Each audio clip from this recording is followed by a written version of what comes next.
Dalam dunia moden hari ini, sistem kewangan berasaskan hutang dan faedah telah menjadi sebahagian daripada kehidupan seharian manusia. Hampir setiap individu, sama ada secara langsung atau tidak langsung, terlibat dalam sistem ini melalui pinjaman peribadi, kad kredit, pembiayaan pendidikan, pembelian rumah, kenderaan, malah urusan perniagaan kecil. Bagi kebanyakan masyarakat, faedah atau interest dianggap sebagai sesuatu yang normal, perlu dan tidak dapat dielakkan. Ia dilihat sebagai harga yang perlu dibayar untuk kemudahan, masa dan risiko. Namun, di sebalik penerimaan ini, wujud satu persoalan besar yang telah dibahaskan sejak ribuan tahun lalu. Adakah amalan riba atau faedah ini benar-benar adil dari sudut moral atau kemanusiaan? Persoalan ini bukanlah isu baharu. Sejak zaman Yunani Purba, ahli falsafah telah mempersoalkan sifat wang, fungsi ekonomi dan implikasi moral apabila wang digunakan untuk menghasilkan wang. Perbahasan ini kemudiannya berkembang dalam tradisi keagamaan seperti Kristian dan Islam, serta diteruskan dalam pemikiran ekonomi dan falsafah moden Barat.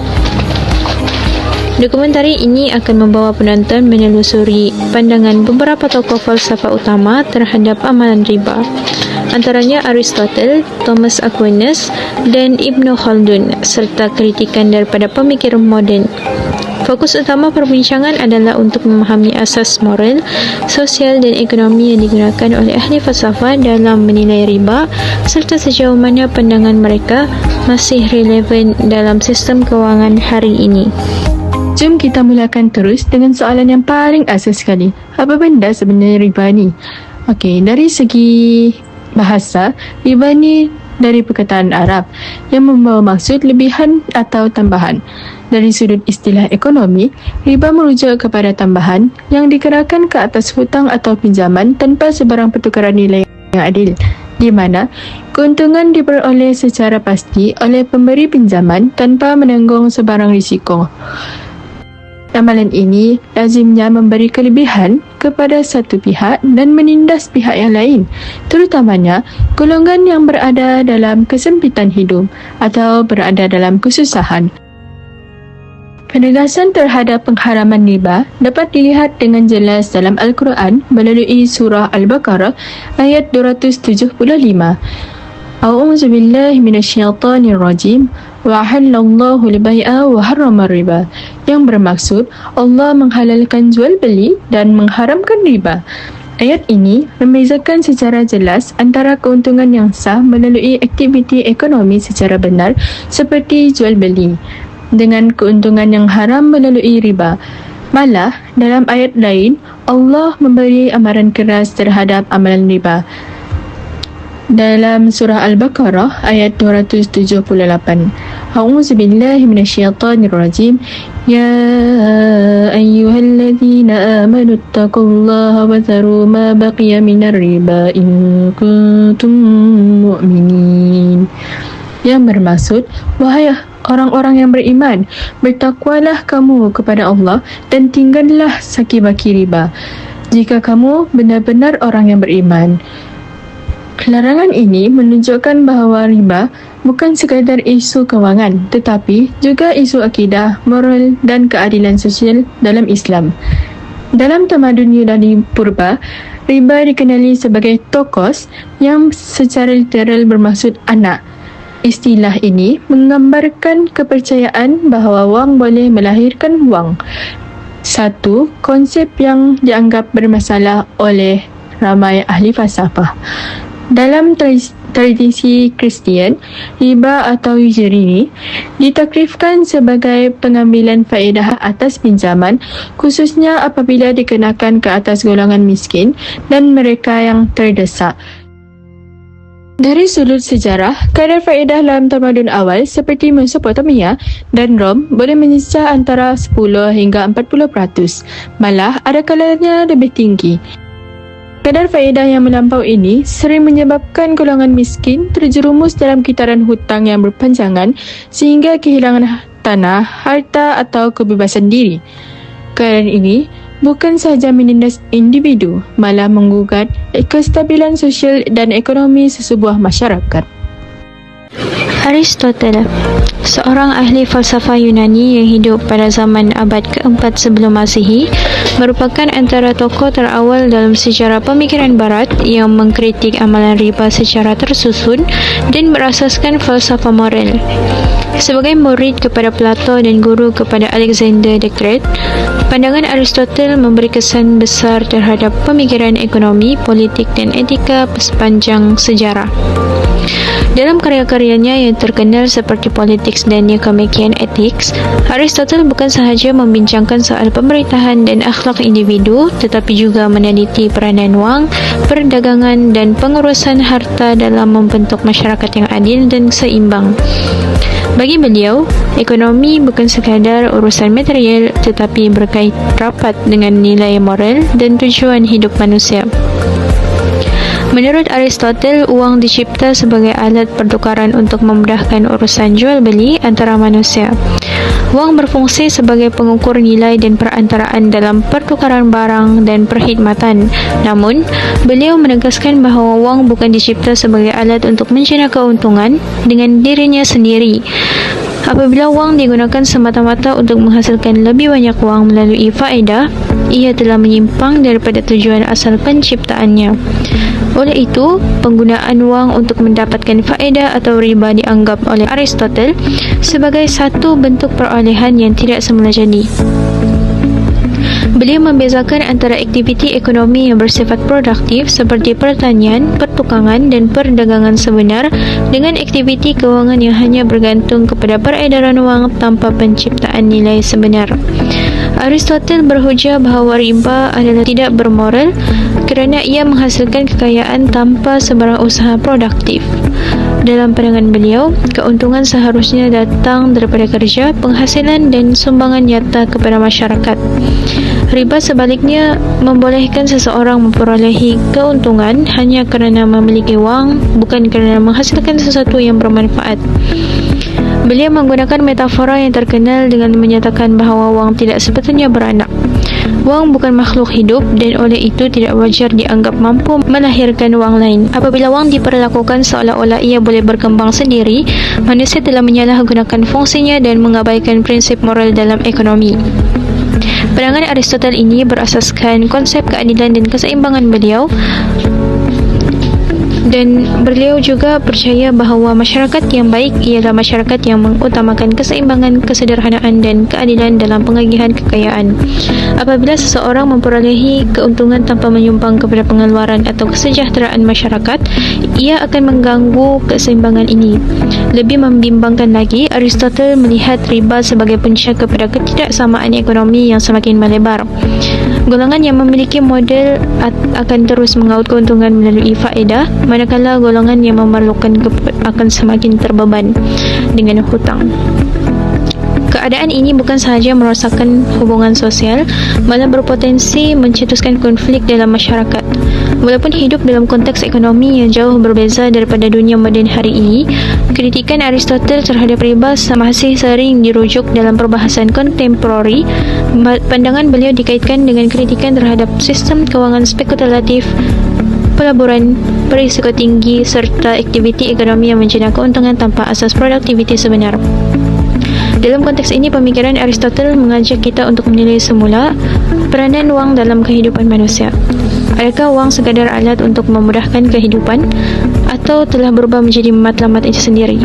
Dan sejauh manakah sistem kewangan hari ini masih selari dengan sistem keadilan dan keseimbangan yang ditekankan oleh Aristotle?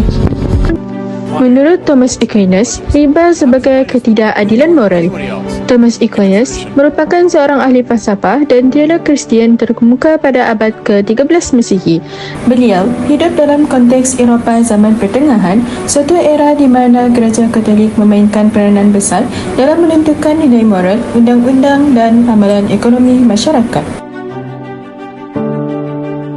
Pemikiran Aquinas banyak dipengaruhi oleh Aristotle, khususnya dalam memahami konsep keadilan, tujuan ekonomi dan sifat semula jadi sesuatu perkara. Namun begitu, Aquinas tidak sekadar meniru Aristotle. Beliau mengembangkan idea tersebut dalam kerangka teologi Kristian dengan menjadikan wahyu dan ajaran gereja sebagai asas pertimbangan moral. Dalam karya monumentalnya, Summa Theologica, Aquinas membahaskan isu riba secara lebih terperinci. Beliau berhujah bahawa riba adalah tidak adil dari sudut moral kerana ia melibatkan penjualan sesuatu yang tidak wujud secara fizikal, iaitu massa. Menurut Aquinas, wang ialah alat guna habis.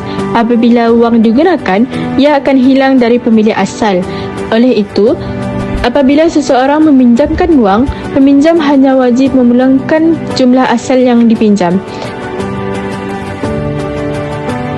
Mengenakan bayaran tambahan atas tempoh masa pinjaman dianggap sebagai satu bentuk ketidakadilan.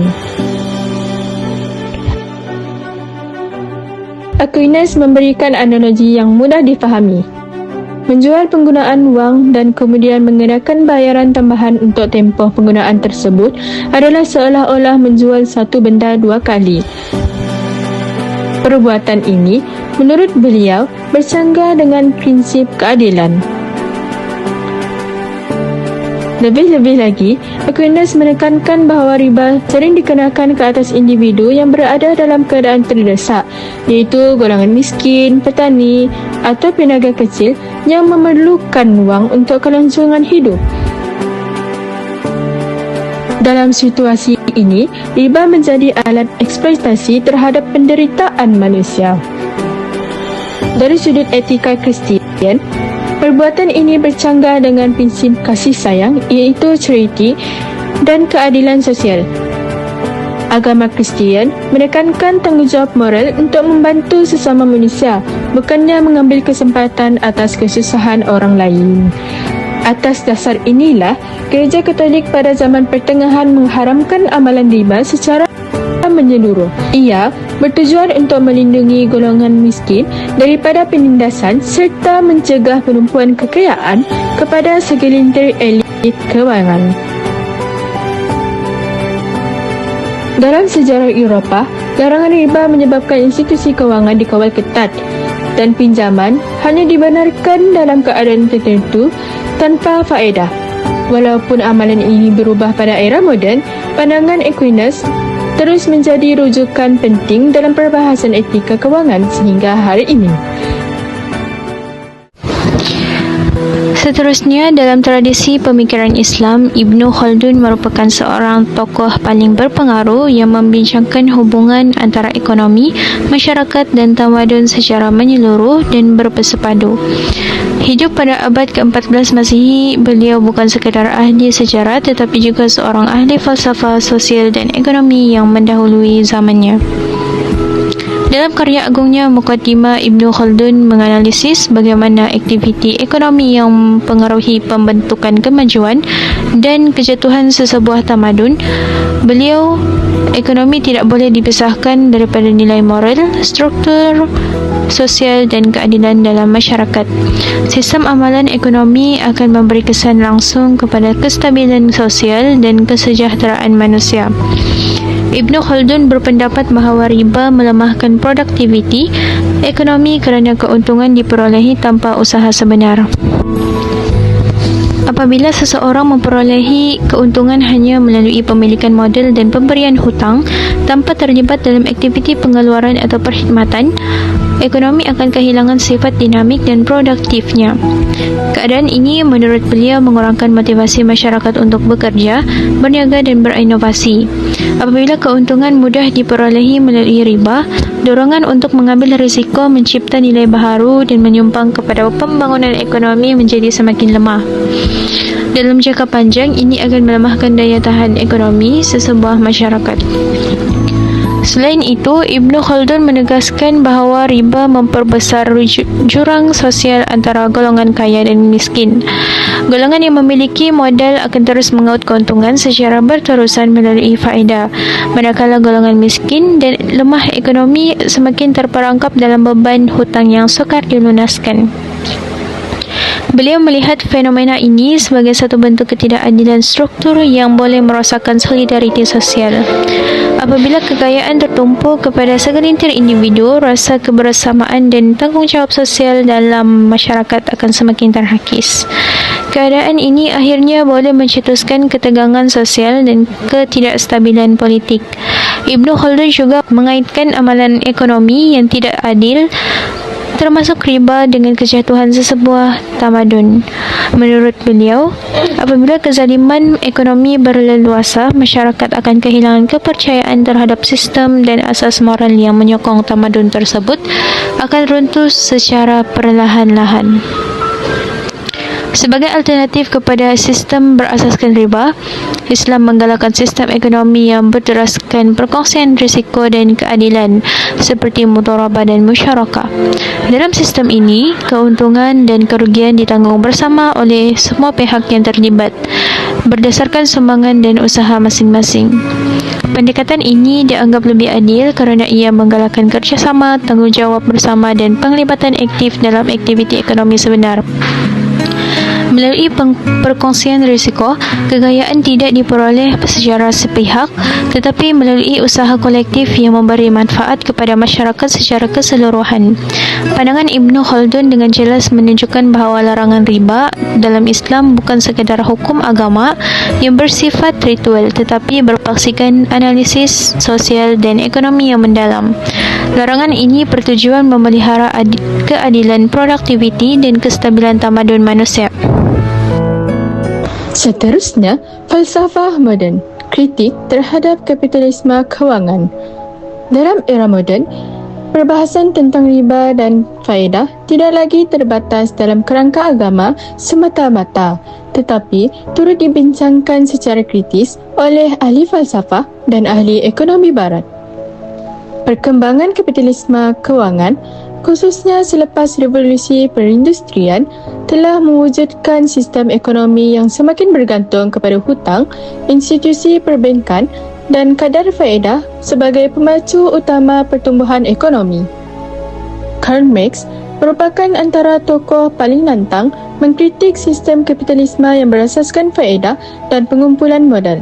Menurut Karl Marx, faedah bukan sekadar pulangan ekonomi tetapi merupakan satu bentuk eksploitasi sistematik terhadap kelas pekerja. Dalam analisisnya, sistem kewangan kapitalis membolehkan pemilik modal memperoleh keuntungan tanpa terlibat secara langsung dalam proses pengeluaran, manakala golongan pekerja terus terperangkap dalam kitaran buruh dan hutang.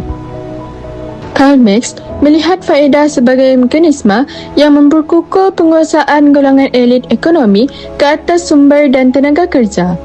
Keuntungan yang dijana melalui faedah dan pinjaman bukan sahaja meningkatkan jurang antara golongan kaya dan golongan miskin, malah menyumbang kepada ketidakadilan struktur dalam masyarakat. Dalam konteks ini, hutang menjadi alat kawalan sosial di mana individu dan negara terpaksa tunduk kepada sistem kewangan demi kelangsungan hidup. Keynes berpendapat bahawa sistem kewangan perlu dikawal oleh negara bagi memastikan ia berfungsi sebagai alat sokongan kepada ekonomi sebenar, bukannya menjadi instrumen penindasan. Dalam tulisannya, beliau mencadangkan campur tangan kerajaan untuk menstabilkan ekonomi dan mengurangkan dominasi pasaran kewangan terhadap kehidupan masyarakat. Pandangan ini menunjukkan kesedaran bahawa faedah yang tidak terkawal boleh menjejaskan keseimbangan sosial dan ekonomi. Kritikan terhadap kapitalisme kewangan semakin jelas apabila dunia menyaksikan krisis kewangan global pada tahun 2008. Kritikan terhadap kapitalisme kewangan semakin jelas apabila dunia menyaksikan krisis kewangan global pada tahun 2008. Krisis ini berpunca daripada amalan pinjaman berisiko tinggi, spekulasi kewangan dan pengembangan hutang secara berlebihan. Kejatuhan institusi kewangan utama bukan sahaja menjejaskan pasaran global, malah menyebabkan jutaan individu kehilangan pekerjaan, rumah dan simpanan hidup mereka. Peristiwa ini membuktikan bahawa sistem kewangan berasaskan hutang dan faedah yang melampau boleh membawa kesan buruk kepada ekonomi dunia. Ramai ahli falsafah dan pemikir kontemporari melihat krisis ini sebagai kegagalan moral dan struktur dalam sistem kapitalisme moden, di mana keuntungan jangka pendek diutamakan berbanding keadilan sosial dan kesejahteraan manusia. Dalam dunia moden hari ini, persoalan utama yang sering dibangkitkan ialah sama ada faedah dalam sistem perbankan moden boleh disamakan dengan riba yang dikritik oleh ahli falsafah dan pemikir terdahulu. Perbahasan ini menjadi semakin kompleks apabila sistem kewangan global berkembang dengan pelbagai instrumen dan mekanisme baru. Sebahagian pihak berhujah bahawa faedah moden berfungsi sebagai pampasan terhadap risiko kegagalan pembayaran, inflasi serta kos peluang yang ditanggung oleh pemberi pinjaman. Dalam kerangka ini, faedah dianggap sebagai elemen penting untuk memastikan kestabilan dan kelangsungan sistem kewangan.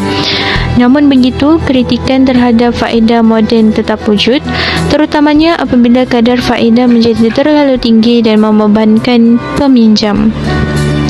Dalam situasi tersebut, faedah boleh membawa kepada eksploitasi ekonomi yang menyerupai bentuk riba klasik yang dikritik oleh Aristotle, Aquinas dan Ibn Khaldun.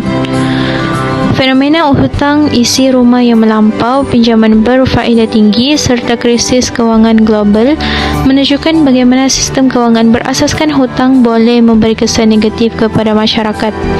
Apabila hutang tidak lagi berfungsi sebagai alat pembangunan tetapi menjadi beban berpanjangan, kestabilan sosial turut terancam.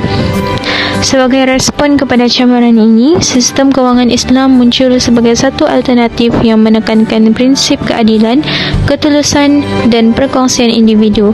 Instrumen seperti pembiayaan berasaskan aset dan perkongsian keuntungan bertujuan mengurangkan unsur spekulasi dan eksploitasi.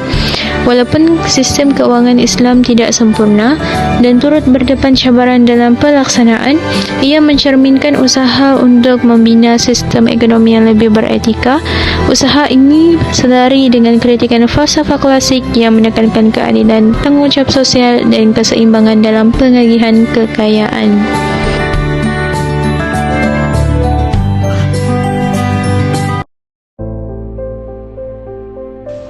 Kesimpulannya, walaupun kita hidup dalam zaman, budaya dan konteks ekonomi yang berbeza, tokoh-tokoh seperti Aristotle, Thomas Aquinas dan Ibn Khaldun berkongsi satu kebimbangan yang sama, iaitu bahawa amalan riba ini atau faedah yang tidak adil boleh membawa kepada ketidakadilan, penindasan sosial dan kerosakan struktur masyarakat secara menyeluruh.